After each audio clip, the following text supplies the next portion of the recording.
RSSന്റെ നിയന്ത്രണത്തിലുള്ള വ്യാസവിദ്യാപീഠം സ്കൂൾ കോമ്പൗണ്ടിൽ നിന്ന് കണ്ടെത്തിയത് മാരകമായ സ്ഫോടക വസ്തു എന്ന് പോലീസ്. ബോധപൂർവം സ്ഫോടക വസ്തു സ്കൂളിൽ കൊണ്ടുവച്ചതാണെന്നാണ് FIR-ൽ പറയുന്നത്.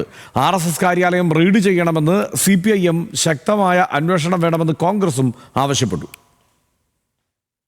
പാലക്കാട് മൂത്താന്തറ RSS നിയന്ത്രണത്തിലുള്ള വ്യാസ വിദ്യാപീഠം സ്കൂളിന്റെ പരിസരത്ത് സ്ഫോടക വസ്തു പൊട്ടി വിദ്യാർത്ഥിക്ക് പരിക്കേറ്റതിൽ ഗുരുതര വീഴ്ചയുണ്ടായെന്ന് FIR. ബോധപൂർവം മാരകമായ സ്ഫോടക വസ്തു സ്കൂൾ കോമ്പൗണ്ടിൽ വെച്ചതാണെന്നാണ് FIR-ൽ രേഖപ്പെടുത്തിയിട്ടുള്ളത്. എക്സ്പ്ലോസീവ് ആക്ട് ചുമത്തിയുള്ള അന്വേഷണം പുരോഗമിക്കുകയാണ്. പോലീസ് 4 സ്ഫോടക വസ്തുക്കളാണ് സ്ഥലത്ത് നിന്ന് കണ്ടെത്തിയത്. എല്ലാ ദിവസവും RSS ശാഖ നടത്തുന്ന സ്കൂൾ കോമ്പൗണ്ടിനുള്ളിൽ നിന്ന് സ്ഫോടക വസ്തു കിട്ടിയതോടെ വിഷയം പ്രതിപക്ഷ പാർട്ടികൾ രാഷ്ട്രീയമായി ഏറ്റെടുത്തു. സ്കൂളിൽ നിന്ന് 600 മീറ്റർ അകലെയുള്ള RSS കാര്യാലയം റെയ്ഡ് ചെയ്യണമെന്ന് CPIM ജില്ലാ സെക്രട്ടറി EN സുരേഷ് ബാബു പറഞ്ഞു.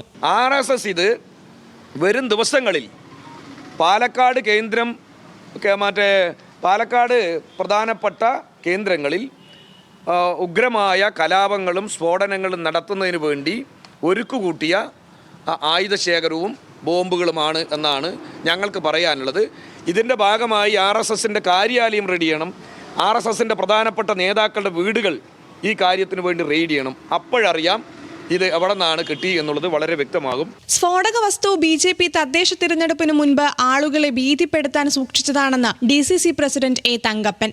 വരാൻ പോകുന്ന പഞ്ചായത്ത് തിരഞ്ഞെടുപ്പ് BJP മുനിസിപ്പാലിറ്റി പിടിച്ചെടുക്കാനുള്ള തന്ത്രത്തെ അതിനനുസരിച്ച് മുന്നൊരുക്കത്തിൻ്റെ ഭാഗമായിട്ടായിരിക്കും ഈ പറയുന്ന ബോംബും ഉൾപ്പെടെയുള്ള സാധനങ്ങൾ.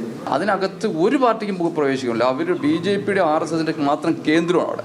അതിന്റെ ഉത്തരവാദിത്വം അത് ആരെങ്കിലും സംഭവിച്ചിട്ടുണ്ടെങ്കിൽ അത് RSSനും BJPക്ക് തന്നെയാണ്. എന്നാൽ സംഭവത്തിന് പിന്നിൽ ഗൂഢാലോചന ഉണ്ടെന്നാണ് BJPയുടെ വാദം. ആദ്യഘട്ടത്തിൽ പട്ടി കൊണ്ടുവന്നിട്ടതാകാം എന്ന് BJP പറഞ്ഞിരുന്നുവെങ്കിലും പിന്നീട് നിലപാട് മാറ്റുകയായിരുന്നു. സംഭവത്തിൽ വിദ്യാഭ്യാസ വകുപ്പും അന്വേഷണം ആരംഭിച്ചിട്ടുണ്ട്. പരിശോധിച്ച് റിപ്പോർട്ട് സമർപ്പിക്കാൻ പാലക്കാട് AEOയ്ക്ക് ജില്ലാ വിദ്യാഭ്യാസ ഓഫീസർ നിർദ്ദേശം നൽകി. ന്യൂസ് മലയാളം, പാലക്കാട്.